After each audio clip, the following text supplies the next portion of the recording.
So ஓ butterfly வந்து ரொம்ப effort போட்டு ஆனால் ஈஸியாக எடுத்துட்டோம். So thanks to all the planning by நம்ம டைரக்டர் விஜய் அண்ட் அவரோட டீம். ஆதர்ஷ் இல்லை, அவரோட பங்கு பயங்கரமான ஒரு பங்கு. அவர் எங்களோட executive producer. So that's it. So sixth audio வரலையா? ஸோ சிக்ஸ்த்து, ஸோ சத்தமாக சொல்கிறேன், சிக்ஸ்த்து வந்து எங்கள் படம் ரிலீஸ் ஆகுது. ஸோ 6th March வந்து எங்கள் படம் ரிலீஸ் ஆகுது, ஓ பட்டர்ஃப்ளை. ஸோ எல்லோரும் தியேட்டருக்கு வாங்க, பாருங்கள், த்ரில் ஆகுங்க. ஸோ எல்லோருக்கும் நமஸ்காரம். என் பேர் வைசாக் சோம்நாத். நான் தான் இந்த படத்தோட music director. I'm from Kerala. இது என்னோட முதல் தமிழ் படம். ஏற்கனவே 2 மலையாளம் படம் பண்ணியிருக்கேன், ஆனால் அது வந்து இண்டிபெண்டன்ட் ஃபிலிம்ஸ் தான் இருந்தது. So this is my first attempt at a commercial film. So when 2024 வந்து when Vijay reached out to me and he said that he wants to bring me on board for the film. First few மீட்டிங்ஸில் வந்து விஜய் ஒரு ஆதர்ஷ் தான் இருந்தது. ஆதர்ஷ் இது படத்தோட executive producer. So அந்த டைமில் வந்து I knew that I understood that he is pretty clear about what he wants for the film, and he is pretty aware of what I have done, what I am capable of. So அதனால ரொம்ப ஈஸியாக இருந்தது இந்த படத்தில் music பண்ணுறதுக்கு. And it actually feels like a very personal journey rather than a very commercial. அது படம் வந்து ரொம்ப கமர்ஷியலான ஸ்பேஸில் இருக்குது, but still it feels like a very personal journey. So thank you very much for the entire team, especially Vijay. This film is coming in theaters on 6th. So எல்லாரும் போய் பாருங்க, support பண்ணுங்க. Thank you. அனைவருக்கும் வணக்கம். Good evening everyone. So சாருக்கு வந்து ஹிந்தி மட்டும்தான் பேசுவார், அதனால அவருக்காக இன்னைக்கு நான் டிரான்ஸ்லேட் பண்ணுறேன். फर्स्ट टाइम जब ये स्टोरी हमारे पास आई थी, हमको स्टोरी अच्छी लगी, कुछ डिफरेंट लगी थी स्टोरी, तो हम लोगों ने थोड़ा इंटरेस्ट लिया. फिर विजय से 1-2 बार इंटरेक्ट हुआ, जूम हुआ. तो एक चीज़ विजय का मुझे सबसे ज़्यादा ये अच्छा लगा कि उन्होंने कभी भी मुझे ऐसा रोज़ी पिक्चर नहीं बताया कि ऐसा कर लेंगे, वैसा कर लेंगे, बहुत पैसा कमा लेंगे, बहुत कुछ बड़ा हो जाएगा. Very simplicity. And second thing, जब हम कुछ आगे बढ़े, जब बात बढ़ी कि उनके साथ अब मूवी बना रहे हैं, मैं कोतगिरी भी गया था शूटिंग देखने के लिए. तो वहाँ पे भी कभी भी ऐसा मतलब कोई शो शाइन ताम झाम ऐसा नहीं था. मतलब उसका क्लियर था कि इट इज़ इट, जो है वो है, यू चूज़, आप डिसाइड करो. इफ़ यू इंटरेस्टेड, आपको सही लगता है तो ही आप आगे बढ़ना. और कोतगिरी में भी काफ़ी चैलेंजेस थे, वेदर का, लोकल अथॉरिटीज़, बट उससे जब भी बात होती थी विजय से, तो मतलब उसका वो एटीट्यूड रहता था कि झुकेगा नहीं साला, कुछ भी हो जाए, करेगा हम लोग तो. And thanks for Nivedita, CB, Atul, Nassar sir, Lakshmi Priya, आप लोगों ने बहुत मेहनत किया है, बहुत डेडिकेशन है सबका. Thanks a lot. And specially Vijay, मतलब ये जितना भी अभी तक हुआ है मेरे एक्सपेक्टेशन से बहुत ज़्यादा अच्छा है. म्यूज़िक भी बहुत अच्छा है. Thanks a lot. It's okay. Yeah thank you. Sir பேசினது நம்ம எல்லாருக்கும் புரிஞ்சிருக்கோம்னு நினைக்கிறேன். ஏன்னா அந்த அளவுக்கு சிம்பிளான ஹிந்தியில் பேசிட்டாரு. புரியாதவங்களுக்கு நான் திரும்பவும் சொல்ல விரும்புகிறேன். So Vijay sir, the director of the film, first time சாருக்கு கதை வந்து நரேட் பண்ணப்போ கொண்டு வந்தப்போ இந்த மாதிரி ஒரு கதை பார்த்ததே இல்லை. அண்ட் ரொம்ப சிம்பிளிசிட்டியான ஒரு ஸ்டோரி லைன், சிம்பிளிசிட்டியான ஒரு பர்சன். அண்ட் பொதுவாகவே ஒரு ஃபர்ஸ்ட் ஃபிலிம் பண்ணுறப்ப நம்ம வந்து ரொம்ப ஒரு பிரம்மாண்டமான ஒரு லெவலில் பண்ணலாம், அதுலேருந்து நம்ம காசு சம்பாதிக்கலான்னு தான் வந்து டெபியூட்டான்ஸ் வருவாங்க. ஆனால் சார் அப்படி கிடையாது. ஒரு நல்ல ஒரு தரமான ஒரு படத்தை வந்து மக்கள்கிட்ட கொண்டு போய் சேர்க்கணுன்ற ஒரே ஒரு நோக்கத்தோட தான் வந்தார். அண்ட் கோத்தகிரியில் வந்து ஷூட் பண்ணுறப்ப அந்த ஒரு ஆம்பியன்ஸாக இருக்கட்டும், இல்லைன்னா மினிமலிஸ்டிக்கான ஒரு செட் ஒர்க்கோட படத்தையே முடிச்சு கொடுத்தாரு. அண்ட் படத்தில் ஒர்க் பண்ண அத்தனை ஆர்டிஸ்ட், டெக்னீஷியன்ஸ் எல்லாருமே அவங்களோட பெஸ்ட் ஒர்க் கொடுத்துருக்காங்க படத்துக்கு. அண்ட் கண்டிப்பாக இந்த மாதிரி ஒரு படம் நம்ம எல்லாரையும் வந்து இம்ப்ரெஸ் பண்ணுறோன்ற ஒரு நம்பிக்கை இருக்குது. एक चीज़ और कहना रह गया. मैंने विजय से एक बार डिस्कस किया था कि मेरा प्रोडक्शन हाउस स्टार्ट करना है, मैं ऑफिस के लिए जगह देख रहा हूँ बॉम्बे. तो उसका क्लियर था, आनंद भाई ये सब फालतू तामझाम और खर्चा मत करो, मूवी पे पैसा डालो, ये सब शो शाइन से कुछ नहीं होगा. And I like that. Thank you. So இந்த மாதிரி ஃபர்ஸ்ட் ப்ரொடக்ஷன் நான் ஆரம்பிக்க போகிறேன், இதுக்கு ஒரு தனி ஆஃபீஸ் செட்டப்லாம் மும்பையில் நம்ம போட்டு ரொம்ப வேறு லெவலாக ஒரு ப்ரெப்ரேஷனோட இருக்கணும்னு நான் கேட்டப்போ விஜய் சார் வந்து இதெல்லாம் வேண்டாம், ஆஃபீஸில் இன்வெஸ்ட் பண்ணுறதுக்கு பதிலாக நம்ம படத்துலேயே அந்த காசு இன்வெஸ்ட் பண்ணோன்னா இன்னும் அவுட்புட் அண்ட் ப்ராடக்ட் ரொம்ப நல்லாவே வரும் அப்படின்னு சஜஸ்ட் பண்ணியிருக்காங்க.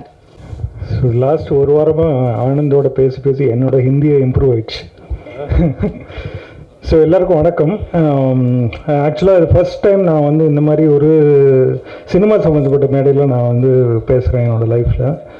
அண்டு 4-5 வருஷம் முன்னாடி விஜய் வந்து ஃபஸ்ட்டு என்கிட்ட கதை சொன்னார். எனக்கு எதுக்கு சொன்னாருன்னு அப்போ புரியல. அப்புறம் நான் வந்து சரி இன்வெஸ்ட் பண்ணுறேன்னு சொன்னேன். அப்புறம் திடீர்னு ஒரு நாள் ப்ரொடியூசர் அப்படின்னாரு. எனக்கு ஆக்சுவலாக ப்ரொடியூசர்னால் இன்னமும் எனக்கு வந்து சுத்தமாக என்னன்னு அது ஓகே இதெல்லாம் பண்ண போல் இருக்கு அப்படின்னு நான் வந்து நினச்சிட்ருக்கேன். இப்போவும் ஃபஸ்ட்டு ஒரு நாள் வந்து அவர் ஒரு 35 வீடு தேடி இருப்பார் அந்த லொக்கேஷனுக்கு. அவருக்கு வந்து அந்த எதுவாக இருந்தாலும் வந்து ரொம்ப பர்ஃபெக்டாக பண்ணணும் அப்படின்னு விஜய் வந்து முதல்லேருந்து அதில் ரொம்ப பர்டிகுலராக இருந்தார். ஸோ அந்த 35 வீடு தேடிட்டு இந்த ஒரு வீடு தான் எனக்கு வேணும், இது வந்து ஆனால் அந்த வீட்டோட ஓனர் வந்து படம் எடுக்கிறதுக்கு கொடுக்க மாட்டேங்கிறாரு அப்படின்னாரு. ஸோ அப்போ தான் வந்து எனக்கு தெரிஞ்சது ப்ரொடியூசர்னு என்ன பண்ணணுன்னு. என்கிட்ட வந்து கேட்டார், அவர்கிட்ட போய் எப்படியாவது இந்த வீட்டை தேடி பிடிச்சி கொடுத்துருவாங்க அண்ணன். ஸோ அவர் வந்து கொச்சியில் இருக்கார். அவரை போய் தேடி பிடிச்சி 4-5 வாட்டி சொம்படிச்சு அவரை வந்து கரெக்டாக கூட்டு வந்து அவர் வந்து இந்த வீட்டில் இப்படி பண்ணக்கூடாது, அப்படி பண்ணக்கூடாது, ஹாரர் படம் எடுக்கக்கூடாது, இதை எடுக்கக்கூடாதுன்னு பல கண்டிஷன் போட்டார். ஸோ கடைசியில் அதை மேனேஜ் பண்ணதுக்கப்புறம் ஒவ்வொரு வாட்டியும் வந்து ஏதாவது சிம்பிளான ஒரு விஷயம்னா அவர் வந்து விஜய் மெசேஜ் அனுப்புவார், இந்த மாதம் எனக்கு வந்து ஒரு இன்வெஸ்ட்மெண்ட் வேணும் அப்படின்னு. ஆனால் அவர் கூப்பிட்டாருன்னு என்ன அர்த்தம்னா ஏதாவது ஒரு ப்ராப்ளம் இருக்குது, யாராவது ஒரு ஆக்டர் வந்து இன்றைக்கி செட்டுக்கு வரல, கால் ஷீட் இல்லை, இந்த மாதிரி ஏதாவது ஒன்றுன்னா நம்மளை கூப்பிட்டுருவார். ஸோ இப்போ கொஞ்சம் கொஞ்சமாக எனக்கு புரிஞ்சிடுச்சு 2 வருஷத்தில் 3 வருஷத்தில் ப்ரொடியூசர்னா என்னென்னு. ஆக்சுவலாக நான் 2-3 நாள் ஷூட்டிங் போயிருந்தேன். விஜய் வந்து அப்போ வந்து கிட்டத்தட்ட 103-102 டிகிரி காய்ச்சல் இருக்கும். ஆனால் அதோடு வந்து அவர் வந்து ஆக்சுவலாக ரொம்ப கஷ்டப்பட்டு ஒர்க் பண்ணார் இந்த படத்தில். மோர் இம்பார்ட்டன்ட்லி இங்கே சில பேர் வந்து மேடையில் இருக்காங்க, இந்த actors and Vedha and Vaishak, கீழே மற்ற காஸ்ட் அண்ட் க்ரூ உட்காந்துருக்காங்க. அந்த மாதிரி வந்து ஒரு 30-40 பேர் ஒரே இடத்துல இவ்வளவு ஒரு கோர்வையாக வந்து ஒர்க் பண்ணி நான் வந்து எந்த பிஸ்னஸ்லையும் நான் பார்த்ததில்ல. இவங்க வந்து ஆக்சுவலாக ஒரு ஃபேமிலி, ஒரு வெரி வெரி க்ளோஸ்லி நெட் டீமாக வந்து ஒர்க் பண்ணியிருக்காங்க. ஸோ அந்த ஒரு காரணத்துக்காகவும் விஜயோட எஃபர்ட்காகவும் அவரோட க்ரியேட்டிவிட்டிக்காகவும் I wish this movie becomes a big success. And நீங்கள் எல்லோரும் கண்டிப்பாக வந்து பார்க்கணும். Thank you very much. அனைவருக்கும் வணக்கம். என்னோட பேர் அப்துல். நான் ஓ பட்டர்ஃப்ளை படத்தில் அர்ஜுன் ஒரு கதாபாத்திரம் பண்ணியிருக்கேன். ரொம்ப சந்தோஷமாக இருக்குது உங்களுக்கு முன்னாடி பேசுகிறதுக்கு. வந்திருக்கிற ப்ரெஸ் மீடியா எல்லாருக்கும் ரொம்ப நன்றி. விஜய்க்கு நான் ஒரு பெரிய நன்றி சொல்லியே ஆகணும். ஏன்னா அவர் இல்லைனா எனக்கு இந்த வாய்ப்பு இல்லை. அவர் திடீர்னு ஒரு நாள் கால் பண்ணி இந்த மாதிரி நான் படம் பண்ண போகிறேன், நான் ஸ்கிரிப்ட் ஃபர்ஸ்ட் ஹாஃப் மட்டும் அனுப்புகிறேன், அது படிச்சுட்டு எப்படி இருக்குன்னு சொல்லுங்கள் அப்படின்னு சொன்னார். ஃபர்ஸ்ட் ஹாஃப் படிச்சுட்டு எனக்கு முடிக்கும்போது இந்த கதை எப்படி முடிய போகுது அப்படின்ற ஆர்வம் ரொம்ப எனக்கு இருந்துச்சு. அதுக்கு நடுவில் ஒரு ஸ்க்ரீன் டெஸ்ட் பண்ணார். அது பண்ணிட்டு தான் அதுக்கப்புறம் என்னை செலக்ட் பண்ணார். அதுக்கப்புறம் ஃபுல் ஸ்கிரிப்ட் அனுப்பிச்சாரு. எனக்கு ஃபுல்லாக படித்து முடிச்சுட்டு இது ஒரு பயங்கரமான ஸ்டோரியாக இருந்துச்சு. இதில் எப்படியாச்சும் நம்ம வந்து ரொம்ப நல்லா பண்ணணும் அப்படின்ற அந்த ஒரு ரெஸ்பான்சிபிலிட்டியும் இருந்துச்சு. ஏன்னா இதில் நிறைய பணமும் இன்வால்வ் ஆயிருக்கு அப்படின்னும் போது நான் ஷார்ட் ஃபிலிம்ஸ், இண்டிபெண்டன்ட் ஃபிலிம்ஸ் நான் வந்து ஃப்ரீயாக எக்ஸ்ப்ளோர் பண்ணிட்டு இருந்த மாதிரி இதில் பண்ண முடியாது, இதில் கொஞ்சம் சீரியஸாக நம்ம வந்து பண்ணணும் அப்படின்ற அந்த ஒரு பொறுப்பும் இருந்துச்சு. அண்ட் ப்ரொடியூசர்ஸ்க்கும் என்னை வந்து நான் ஒரு புது நபர் இந்த இண்டஸ்ட்ரிக்கு. ப்ரொடியூசர்ஸ் வந்துட்டு இன்க்ளூடிங் விஜய், ஆனந்த், வெங்கி எல்லாருமே வந்து என்னை நம்பி இந்த ரோல் கொடுத்தது வந்துட்டு ஒரு அந்த முடிவு எடுக்கிறதுக்கு வந்து கஷ்டமாக இருந்திருக்கும். ஆனாலும் அந்த வாய்ப்பு கொடுத்துருக்காங்க நம்பி. அதனால் அந்த பொறுப்பும் ஆடடாக ரொம்ப இருந்துச்சு. என்னோட co actors Niveditha, Sibi bro, பயங்கர ஜாலியாக இருந்துச்சு செட்டில். நீங்கள் இதில் பார்க்குறதுக்கு வந்து எல்லாமே ரொம்ப சீரியஸாக இருக்கும். ஆனால் வந்து பின்னாடி வந்து எவ்வளோ சில்மிஷங்கள் பண்ணிகிட்டு இருந்தோம் அப்படின்றது எங்களுக்கு தான் தெரியும். ரொம்ப ஜாலியாக இருந்துச்சு அவங்க. ஆனால் பர்ஃபார்மன்ஸாக வந்து நிவேதிதா வந்து ரொம்ப ஒரு இன்டென்ஸான பர்ஃபார்மன்ஸ் கொடுத்துருக்காங்க.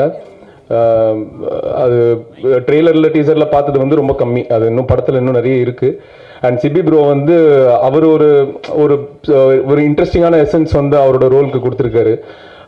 அது படத்தையே வந்து ரொம்ப இன்ட்ரெஸ்டிங்காக மாற்றிடுச்சு. அண்ட் எங்களுக்குள்ள ஒரு நல்ல எனர்ஜி இருந்துச்சு. ஏன்னா அதுக்கு முன்னாடி ஒரு ரீடிங் ரிஹர்சல்ஸ் அதெல்லாம் முடிச்சுட்டு தான் நாங்கள் போனோம். ஸோ எங்களுக்குள்ள ஒரு நல்ல ஒரு கம்ஃபர்ட் ஃபார்ம் ஆயிடுச்சு. அண்ட் நாசர் சார் நான் சொல்லவே தேவையில்ல, அவர் ஒரு லெஜெண்ட். அவர் கூட ஸ்க்ரீன் ஸ்பேஸ் ஷேர் பண்ணதே ஒரு பெரிய இதுவாக பார்க்குறேன், ஒரு பெரிய விஷயமா நான் பார்க்குறேன். ரொம்ப சந்தோஷமாக இருந்துச்சு எனக்கு அவரோட நாலேஜை பற்றி. அண்ட் அவர் ரொம்ப ஒரு டீப்பான பர்சன். அவர் ஒரு ஆக்டிங் லெஜெண்ட். அதெல்லாம் தாண்டி நான் அவர் வந்து ஒரு க்யூட்டாக சார்மிங்கான ஒரு ஆளாக பார்த்தேன்.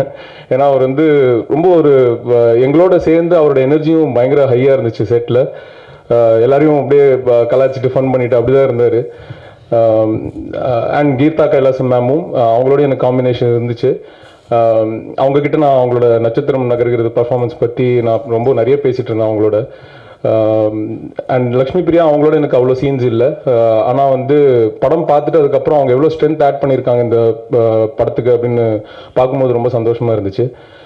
And technical team Veda, I mean DOP Veda, music வைஜாக், எல்லாம் production designer Saranya, DI, sound design, sound mix, இது எல்லாருமே அவங்களோட இந்த வேர்ல்டை வந்து ரொம்ப சரியாக புரிஞ்சுக்கிட்டு இதுக்கு என்ன தேவையோ அது வந்து ரொம்ப பர்ஃபெக்டாக அது வந்து கொடுத்துருக்காங்க. இப்போ நீங்கள் மியூசிக்கும் 2 சாங் கேட்டிருக்கீங்க.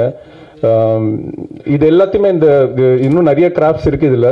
இந்த 24 கிராஃப்டையும் வந்துட்டு ரொம்ப அழகாக பிளெண்ட் பண்ணி ஒரு பியூட்டிஃபுல்லான ஒரு அழகான சினிமாவை கொடுத்துருக்காரு விஜய். கண்டிப்பாக நீங்கள் வந்து March 6th இந்த படத்தை பார்க்கணும். பார்த்துட்டு எப்படி இருக்குன்னு சொல்லுங்கள். உங்கள் சப்போர்ட் ரொம்ப முக்கியம். எங்களை மாதிரி ஒரு புது டீம் எல்லாருமே இதில் வந்துட்டு சின்ன சின்ன ஒர்க்கு பண்ணிகிட்டு இருந்தாலும் ஒரு ஃபஸ்ட் டைம் மெயின் ஸ்ட்ரீமில் வந்துட்டு பெருசாக வந்து பண்ணணுன்னு ஒரு ஆசையோடு வந்து பண்ணியிருக்கோம். ப்ரெஸ் அண்ட் மீடியா சப்போர்ட் இல்லாமல் எங்களால் வந்துட்டு ஆடியன்ஸை ரீச் பண்ண முடியாது. உங்களோட எழுத்துக்கள் தான் எங்களை வந்துட்டு எடுத்துகிட்டு போகும். Thank you so much. இந்த வாய்ப்பு கொடுத்ததுக்கு நன்றி. பேச ரொம்ப நன்றி. Thank you so much. தேங்க்யூ. வந்தவங்க எல்லாருக்கும் ரொம்ப தேங்க்ஸ். எங்கள் படத்தோட ப்ரெஸ் மீட்டுக்கு வந்ததுக்கு கொஞ்சம் நான் ஹெசிடெண்ட்டாக இருந்தேன் எப்படி பேச போகிறேன்னு. பட்டு எல்லோரும் அவங்களோட ஸ்டைலில் வந்து பேசி எனக்கு கொஞ்சம் எனர்ஜி கொடுத்துருக்காங்கன்னு தான் சொல்லணும். Thank you for that. நான் வந்து சினிமாவுக்கு வந்து ஒரு 7-8 வருஷம் ஆச்சு. அதுக்கு முன்னாடி நான் ஃபைனான்ஸ் துறையில் ஒரு 12 வருஷம் இருந்தேன். சினிமாவுக்கு வந்ததுக்கான மெயின் காரணம் வந்து சின்ன வயசுலேருந்தே அஃப்கோர்ஸ் ஒரு ஈடுபாடு உண்டு. அதுக்கு முக்கியமான காரணங்கள் என் அம்மா அப்பா இங்கே உட்காந்துருக்காங்க. அவங்க 2 பேருமே பயங்கர தீவிரமான சினிமா பக்தர்கள். அதுலேருந்து வந்த ஒரு விஷயம். ஸோ ஃபைனான்ஸ்லேருந்து நான் வெளியில் வந்தபோது எனக்கு சினிமா வந்து எதான தனித்துவமாக பண்ணணும், பிரத்யேகமாக நான் மட்டுமே பண்ண முடிகிற மாதிரி விஷயங்கள் பண்ணணும் அப்படின்னு சொல்லிட்டு தான் நான் இங்கே வந்தேன். அதுதான் என்னோடய ஆசையாக இருந்தது. ஸோ அதை பண்ணுறதுக்கான அவகாசம் தான் இந்த 7-8 வருஷம் ஆயிடுச்சு. இப்போது இந்த படம் ஒரு 3 வருஷமாக நாங்கள் இப்போது திரைக்கு வரப்போகுது. இந்த கதையை வந்து ஃபஸ்ட் நான் வந்து ஒரு 2019-20 எழுதிட்டு அதுக்கப்புறம் சரியாக வராமல் 2023 வந்து என்னோடய கோ-ரைட்டர் ஹரீஷ் அவரும் இருக்கார். அவரோட சேர்ந்து நாங்கள் முடிச்சுட்டு அதை வந்து மவுண்ட் பண்ண ட்ரை பண்ணோம்.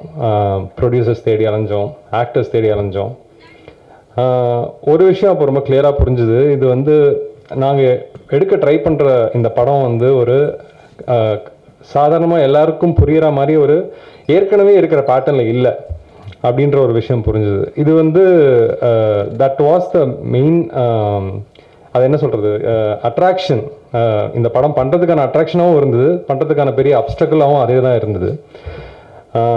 ஸோ அதை பண்ணுறதுக்கான இந்த சூழல் எப்படி இருக்குது அப்படின்னு சொன்னால், இப்போ ப்ரொடக்ஷன் ஹவுசஸ் இருக்காங்க, எஸ்டாப்ளிஷ் ப்ரொடக்ஷன் ஹவுசஸ் இருக்காங்க.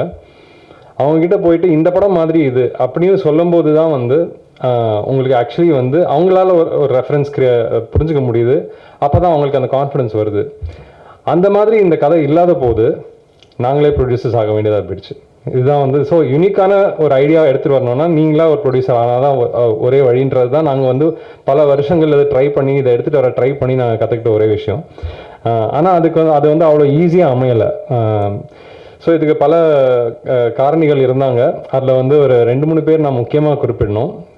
ஃபஸ்ட்டு வந்து ஆதர்ஷ் இங்கே இல்லை. அதான் நாங்கள் எவ்வளோ சின்ன படம்னா எங்களோட எக்ஸிக்யூட்டிவ் ப்ரொடியூசர் இப்போ வேலையில் இருக்கார், அதனால் இன்றைக்கி அவருக்கு வந்து வேலை இருக்கிறதுனால அவரால் வர முடியல. அதனால் அவர் வந்து 2019 2024 வரைக்கும் இந்த படத்துக்காக என்னோட ட்ராவல் பண்ணார். ட்ராவல் பண்ணாருன்னு சொல்லணும். ஏன்னா வந்து எங்களால் சம்பளம்லாம் கொடுக்க முடியல. ஆனால் அவர் தான் வந்து மீட்டிங் செட் பண்ணுறதுலேருந்து இந்த படத்தை எப்படி பிச் பண்ணலாம், இந்த படத்துக்கு என்ன பட்ஜெட் ஆகும், அதை வந்து பிரேக் டவுன் பண்ணி ஓகே இதில் சேவ் பண்ணலாம், இதில் இன்வெஸ்ட் பண்ணலாம் அப்படின்னு டிசைட் பண்ணுற அளவுக்கு எல்லாம் ஃபுல்லி இன்வால்வ்டாக இருந்தார். 2024 நாங்கள் வந்து ப்ரொடக்ஷன் ஆரம்பித்த அப்புறம் தான் அவர் வந்து ஃபார்மலாக எக்ஸிக்யூட்டிவ் ப்ரொடியூசராக உள்ளே வந்தார். அதுக்கப்புறம் ரெண்டாவதாக நான் குறிப்பிட வேண்டிய முக்கியமான ஆள் வந்து வெங்கி இங்கே உட்காந்துருக்காரு. அவர் இப்போ ப்ரொடியூசர் ஆக்கிட்டோம் நாங்கள் அவரை. அவர் வந்து ஃபஸ்ட்டு நண்பராக இருந்தார். அப்போ நான் போய் சொன்னேன் கதையை. அப்போ வந்து நீங்கள் எடுக்கும்போது சொல்லு, நான் கொஞ்சம் காசு போடுறேன் படத்தில் அப்படின்னு சொன்னார். அப்புறம் நாங்கள் வந்து நான் சொன்ன மாதிரி மற்ற ப்ரொடக்ஷன் ஹவுஸ்லாம் போய் ட்ரை பண்ணோம், அது அமையலை. அப்போ அவரே வந்து அவர் சொன்னதில் ஆக்சுவலி தப்பு, நான் அவரை ப்ரொடியூசர் ஆக்கலை, அவரே தான் வந்து என்னன்னாலும் பார்த்துக்கலாம் வா நம்மளே பண்ணிவிடுவோம் அப்படின்னு ஒரு தைரியம் கொடுத்தாரு. ஆக்சுவலி எனக்கு அப்போவும் வந்து ரொம்ப பயமாக இருந்துச்சு. அப்போது வந்து சரி இவர் சொல்கிறாரேன்னு சொல்லிட்டு எவ்வளோ முடியுமோ இந்த கதையை பற்றி காசு இருக்கிறவங்க கிட்ட பேசுவோம், இன்ட்ரெஸ்ட் இருந்தால் வரட்டும் அப்படின்ற ஒரு ஓப்பன் அப்ரோச் எடுத்துக்கிட்டோம்.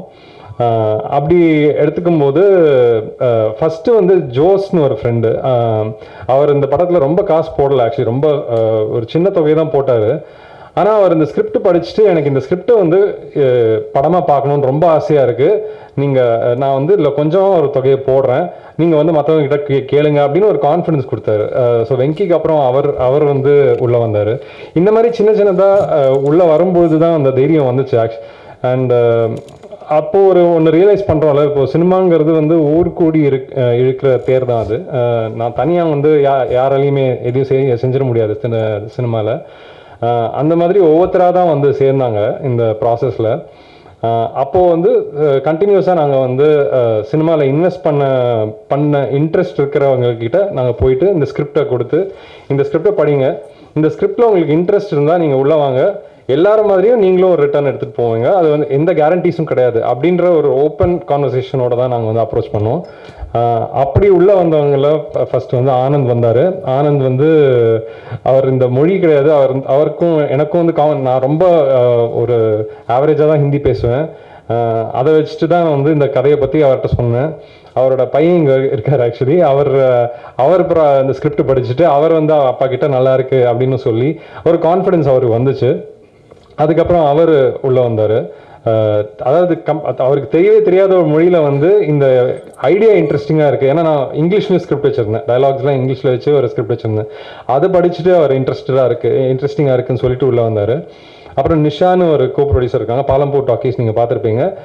அவங்க வந்து ஏற்கனவே ஒரு ஷார்ட் ஃபிலிம் எடுத்திருந்தாங்க, ஃபிலிம்ஸில் வந்து ப்ரொடியூஸ் பண்ணலாம் அப்படின்ற தாட்டில் இருந்தாங்க. அப்போ நாங்கள் போயிட்டு எங்கள் ஏற்கனவே வந்து இவ்வளோ ஃபண்டிங் நாங்கள் லைன் அப் பண்ணிட்டோம், பாக்கி வந்து இவ்வளோ பார்த்துட்டு இருக்கோம், நீங்கள் வந்தீங்கன்னா சேர்ந்து இந்த தேரை இழுப்போம் அப்படின்னு சொல்லி தான் அவங்கக்கிட்ட போனோம். அவங்க உள்ளே வந்தாங்க. ஸோ இப்படி ஒவ்வொருத்தராக வந்து உள்ளே வந்து அப்படி தான் இந்த ப்ராஜெக்ட் அமைஞ்சுது. இது யாருமே வந்து அதாவது ஃப்ரெண்ட்ஸ் ஃபேமிலிலாம் சேர்ந்து போட்டு பண்ண படமா அப்படின்னு கேட்டால் யாருமே ஃப்ரெண்ட்ஸ் ஃபேமிலிலாம் கிடையாது. இப்போ ஃப்ரெண்ட்ஸ் ஆகிட்டாங்க. பட் சேர்ந்த போது இதை எல்லாத்தையுமே வந்து சேர்த்தது வந்து அந்த ஸ்கிரிப்ட் தான். அந்த ஸ்கிரிப்ட்னால தான் வந்து நாங்கள் எல்லாம் சேர்ந்துருக்கோம். அந்த ஐடியாவோட யூனிக்னஸ் தான் வந்து லைக் முன்னாடி சொன்ன மாதிரி இந்த படத்தோட strength and it was the obstacle. But அந்த ஆப்ஸ்டக்கிளை கடந்து இந்த ப்ரொடக்ஷனை ஆரம்பித்து இந்த ப்ரொடக்ஷனை வந்து நாங்கள் முடித்தோம். இந்த ப்ராசஸில் நெக்ஸ்ட்டு வந்து சேர்ந்தவங்க மெயினாக வந்து ஆக்டர்ஸ். ஸோ ஆக்டர்ஸ் சொல்லும்போது இந்த படத்தோட யூனிக்னஸ்னாலேயே அகெயின் அங்கேயும் வந்து பல ஆப்ஸ்டக்கிள்ஸ் இருந்தது. இது வந்து நம்ம இண்டஸ்ட்ரியில் வந்து இன்னும் கூட ஒரு ஃபீமேல் ப்ராட்டகனிஸ்ட் வச்சு ஒரு படம் எடுக்கிறது அவ்வளோ சுலபமான விஷயம் கிடையாது. அது வந்து ஒரு மேல் ஆக்டர்கிட்ட போய் பிச் பண்ணும்போது அவ்வளோ ஈஸியாக அவங்க ஒத்துக்கிறது கிடையாது. ஏன்னா வந்து at the end of the day அவங்க ஏற்கனவே இருக்கிற அந்த மைண்ட் செட்டில் பார்க்குறவங்க நிறைய பேர் இருக்காங்க இன்னும். அப்படி அந்த சுச்சுவேஷனில் வந்து இந்த ஸ்கிரிப்டோட ஸ்ட்ரென்த்தில் நான் அப்படி பார்க்கல. நான் ஆக்சுவலி வந்து இந்த 3 கேரக்டர்ஸோட ஒரு ட்ரையாங்கிளாக தான் இந்த படத்தை பார்த்தேன். ஆனால் அதில் மெயின் ப்ராடக்டிஸ்ட் வந்து ஃபீமேல் தான். அப்படி இருக்கிற அந்த சுச்சுவேஷனில் வந்து நான் போய் சிபி அத்துல் அவங்கக்கிட்ட இதை கொடுக்கும்போது அவங்க அந்த ஸ்கிரிப்டில் இருந்த வேல்யூ தான் பார்த்தாங்க. அவங்க வந்து இதை வந்து நம்மளோட ரோல் குறைஞ்சிருமோ அப்படின்னு எதுவுமே பார்க்கல. And they found the script interesting and came on board. அதுக்கு ரொம்ப தேங்க்ஸ். அதுக்கப்புறம் வந்து நான் அஃப்கோர்ஸ் நிவேதிதா வந்து நான் சொல்லியே ஆகணும். இது வந்து அகெயின் அதாவது இங்கே இருக்கிற ஆக்டர்ஸில் வந்து ஃபஸ்ட்டு இந்த படம் சிங் சவுண்டில் பண்ணுறதா இருந்தோம். முதல்லேருந்தே அது வந்து ஸ்டார்டிங்லேருந்தே அது ஒரு பிளானாக இருந்தது. அப்படி இருக்கும்போது தமிழ் பேசுகிற ஹீரோயின் தான் வந்து இதில் காஸ்ட் பண்ண முடியுன்ற கன்ஸ்ட்ரெயின்ட்டும் இருந்துச்சு. ஆனால் அதுதான் அதோட வேல்யூவும் கூட. அப்படி இருக்கும்பொழுது ஒரு நல்ல பர்ஃபார்மராக இருக்கணும், தமிழ் பேசணும், இந்த கேரக்டருக்கு பொருந்தி போகணும், அந்த ஏஜுக்கு பொருந்தி போகணும். அப்படிங்கும்போது நிவேதிதா வந்து நாங்கள் மற்ற படங்களை பார்த்து we really wanted to get her on board. நான் அந்த நரேஷன் எப்படி போகணும்னு நான் கொஞ்சம் டென்ஷனாக தான் இருந்தேன். அவங்க இப்போ அதுதான் பெஸ்ட் நரேஷன் சொல்கிறாங்க. எனக்கு அப்படி அப்போ அந்த மொமெண்ட்டில் அப்படி தோணல. But it was great. அந்த moment she came on board. அப்படியே எங்களுக்கு ஏன்னா அது வரைக்கும் நாங்கள் நிறைய பேர்கிட்ட போய் பிச் பண்ணி அது ஒரு பெரிய ப்ராசஸாக போய் எங்களால் ஆக்சுவலி வந்து ஒரு லீட் ஃபீமேலை வந்து கண்டுபிடிக்கவே முடியல அந்த பாயிண்ட் வரைக்கும். It was so good to have Niveditha on board at that point. எனக்கு இன்னும் நல்லா ஞாபகம் இருக்குது. அதுக்கப்புறம் முக்கியமாக வந்து நான் தேங்க்ஸ் சொல்ல வேண்டியது நாசர் சாருக்கு. நாசர் சார் வந்து இன்சிடென்டலி என்னோட மாமாவும் அவரும் செங்கல்பட்டில் ஒரே ஸ்கூலில் படித்தவங்க. அந்த ஒரே ஒரு கனெக்ஷன் தான் இருந்துச்சு. ஸோ அதனால் என் மாமா கிட்டே எப்படியாவது எனக்கு ஒரு மீட்டிங் மட்டும் வாங்கி கொடுங்கன்னு சொன்னேன்னா அவர் வந்து செட் பண்ணி கொடுத்தாரு. நான் போனேன். ஐ திங்க் நாதர் சார் வந்து அவரோட டேட்ஸ் உங்களுக்குலாம் தெரிஞ்சிருக்கோம். அவர் ரொம்ப பிஸியான ஆர்டிஸ்ட், எல்லா லாங்குவேஜ்லையும் நடிச்சிட்டு இருக்காரு. ஸோ அவருக்கு ஐ திங்க் இந்த படம் வந்து சரி கேட்டுட்டு ஓகே நான் பார்க்கலாம்ப்பா அப்படின்னு சொல்லிட்டு விட்டுறலாம் தான் நினச்சிருந்தாருன்னு நினைக்கிறேன். பட் தேங்க்ஃபுல்லி அன்னைக்கு வந்து ஏதோ ஒரு மேஜிக் நடந்துச்சு. அன்னைக்கு தான் என்னை பொறுத்த வரைக்கும் நான் என்னோட பெஸ்ட் நரேஷன் கொடுத்தேன் அந்த 5 மினிட்ஸில். அதில் வந்து அவருக்கு ஏதோ ஒன்று பிடிச்சி போச்சு அந்த ஐடியாவை பற்றி. அந்த கேரக்டரும் ரொம்ப இன்ட்ரெஸ்டிங்கான கேரக்டர் அவர் ப்ளே பண்ணியிருக்கிறது. நான் அஃப்கோர்ஸ் நம்ம எல்லாரும் நாசர் சார் பார்த்துருக்கோம். பட் ஒரு ரொம்ப க்யூட்டான ஒரு பர்ஃபார்மன்ஸ் பண்ணியிருக்காரு இந்த படத்தில். ஆக்சுவலி ரொம்ப ஃப்ரெஷ்ஷாக நாதர் சாரை வந்து இந்த படத்தில் பார்த்ததுக்கு I am very very glad that has happened in my film. அதுக்கான கிரெடிட் வந்து எல்லாமே அவரது தான் ஆக்சுவலி. ஏன்னா அது ஸ்கிரிப்டில் இருந்ததை விட ஒரு பல மடங்கு வந்து அவர் வந்து அதை உயர்த்திட்டார் அவரோட பர்ஃபார்மன்ஸ் வச்சு. அவர் லாட் ஆஃப் எலிமெண்ட்ஸ் அவர் வந்து ஸ்பாட்டில் அவர் கொண்டு வந்தார். அவர் இந்த படத்தில் வந்து பெரிய பிளெஸ்ஸிங்காக பார்க்குறேன்னா. அதுக்கப்புறம் லக்ஷ்மி பிரியாவோட கேரக்டர் பற்றி சொல்லி ஆகணும். லக்ஷ்மி பிரியா வந்து இந்த படத்தில் வந்து ஒரு சன்னியாசியான ரோல் பண்ணுறாங்க. அது வந்து ரொம்ப அதாவது வந்து ஒரு ஹீரோயினாக நடிக்கிறவங்க வந்து ஒரு சப்போர்ட்டிங் கேரக்டர் பண்ணணும், அது ஒரு சன்னியாசி அப்படின்னு சொல்லும் போது இம்மீடியட்டாக நிறைய பேருக்கு அந்த ரிலக்டன்ஸ் இருந்திருக்கும், அது பண்ணணுமா வேணாமா அப்படின்றது. ஆனால் வந்து எனக்கு வந்து அந்த கேரக்டர் வந்து இந்த ஸ்கிரிப்ட்குள்ளே வந்த பிறகு தான் இந்த ஸ்கிரிப்டே கம்ப்ளீட் ஆச்சு. ஸோ நான் அதை அவங்ககிட்ட சொல்லி அவங்களுக்கு அது புரிஞ்ச போது அவங்க உள்ளே வந்தாங்க. அண்ட் இதை வந்து நான் இப்போது இன்டர்வியூஸும் சொல்லிட்டு இருக்கேன். நம்ம தமிழ் சினிமாவில் எவ்வளோ கேங்ஸ்டர் பார்க்குறோம், ஆனால் ரியல் லைஃப்பில் கேங்ஸ்டர்லாம் பார்த்ததே கிடையாது நம்ம. ஆனால் ரியல் லைஃப்பில் எவ்வளோ சன்னியாசிகள் பார்க்குறோம். திருவண்ணாமலையில் ஒரு தெருவில் இருக்கிற சன்னியாசிகளோட நம்ம தமிழ் சினிமாவில் கேங்ஸ்டர்ஸ் அதிகமாக பார்த்துருக்கோம் ஆக்சுவலி. ஆனால் சினிமாவில் இந்த மாதிரி கேரக்டர் ரியலாக போர்ட்ரேயான சன்னியாசி கேரக்டர்ஸ் வந்தது கிடையாது. ஸோ அந்த மாதிரி ஒரு கேரக்டர் ரொம்ப இம்பார்ட்டண்ட்டான கேரக்டர் ப்ளே பண்ணியிருக்காங்க. I am very grateful to Lakshmi Priya for playing it. அதுக்கப்புறம் கடைசியாக கீதா கலசம். இந்த 3 சீனியர் ஆக்டர்ஸும் வந்து இந்த 3 யங் ஆக்டர்ஸை காம்ப்ளிமெண்ட் பண்ணுற மாதிரி அமைஞ்சது ஸ்கிரிப்டில். கீதா கலசம் கிட்ட போய் நான் அந்த ஒரு சோடாபுட்டி கிழவின்னு ஒரு ரோல் பண்ணியிருக்காங்க இந்த படத்தில். அது 2 சீன் தான், it's a cameo, but it's very very important அந்த படத்தில். அவங்கக்கிட்ட போய் நான் சொல்லும்போது எல்லா படத்துலையும் நான் அம்மாவை தான் நடிச்சிட்ருக்கேன், இந்த படத்தில் வந்து எனக்கு டிஃப்ரெண்ட்டாக இருக்குது, ரொம்ப இன்ட்ரெஸ்டிங்காக இருக்குது, நான் பண்ணுறேன் அப்படின்னு சொன்னாங்க. I am very thankful to her also for doing it. So இவங்க எல்லாரும் வந்து இப்போது அந்த தேரை இழுக்க அவங்களும் வந்து சேர்ந்தாங்க.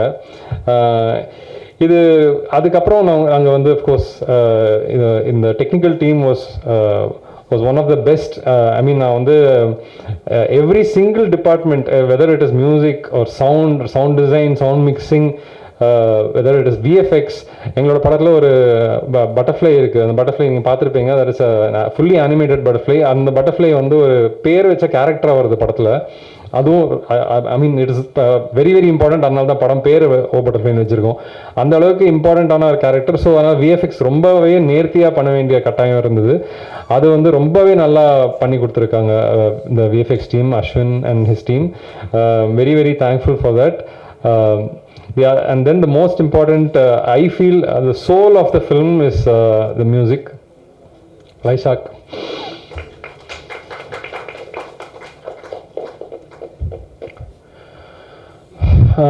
இந்த மாதிரி ஒரு த்ரில்லர் ஃபில்ம் வந்து யூஸ்வலாக மியூசிக்கலாக இருக்காது.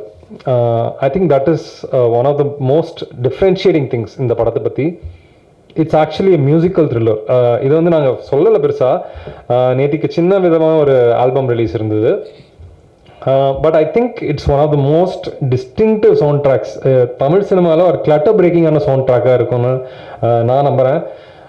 ஒரு ஃபியூ இயர்ஸ் லேட்டரும் இந்த சவுண்ட் ட்ராக் பற்றி பேசுவாங்கன்ற நம்பிக்கை எனக்கு இருக்குது. ஸோ அவரோட பர்ஃபார்மன்ஸ் வந்து is in my words I think it's the soul of the film. So இப்படி வந்து இந்த படம் வந்து கம்ப்ளீட் ஆகி இப்போ வந்திருக்கு. இப்போது இந்த தேரை வந்து ஆடியன்ஸ் கிட்ட எடுத்துகிட்டு போகிறதுக்கான கடைசி ஆட்களாக நீங்கள் வந்திருக்கீங்க. தமிழ் சினிமாவோட ஆடியன்ஸ் வந்து என்னை பொறுத்த வரைக்கும் இந்தியாவோட மெயின் ஸ்ட்ரீம் ஆடியன்ஸோட பெஸ்ட் ஆடியன்ஸ் வந்து தமிழ் தான் இருக்காங்கன்னு நான் சொல்லுவேன். ஏன்னா இப்போ இங்கே எடுக்கிற சின்ன படங்கள், இங்கே எடுக்கிற யூனிக்கான அட்டெம்ப்ட்ஸ் வந்து மற்ற அதாவது பெரிய இண்டஸ்ட்ரீஸில், தெலுங்குவாக இருக்கட்டும், ஹிந்தியாக இருக்கட்டும், ஹாலிவுட்டாக இருக்கட்டும், அங்கெல்லாம் வந்து they will be classified as independent films. இங்கே அதே படங்கள் வந்து மெயின் ஸ்ட்ரீமாக பார்க்கப்படுது. அந்த டிஃப்ரென்ஸ் வந்து it's because of our audience. And அந்த ஒரு பெரிய நம்பிக்கையில் தான் இந்த படத்தை எடுத்திருக்கோம். ஆக்சுவலி நாங்கள் அந்த ஆடியன்ஸ் கிட்ட வந்து இதை கொண்டு போய் சேர்க்குற அந்த கடைசி ஆட்களாக வந்து இப்போது ப்ரெஸ் அண்ட் மீடியா ரொம்ப இம்பார்ட்டண்டான ரோல் ப்ளே பண்ணுறீங்க நீங்கள். இது ஒரு ரொம்ப யூனிக்கான அட்டெம்ப்ட். அதை எந்த விதத்துலையும் நான் சொல்ல தயங்க மாட்டேன். ஏன்னா அதை செய்ய தான் நான் இந்த இண்டஸ்ட்ரிக்குள்ளே வந்தேன். அதை வந்து நாங்கள் ஆஸ் அ டீம் நாங்கள் பண்ணியிருக்கோம்னு நினைக்கிறேன். மார்ச் 6ஆம் தேதி படம் வருது. இதை தியேட்டரில் பார்த்து சப்போர்ட் பண்ணுங்கள். Thank you so much.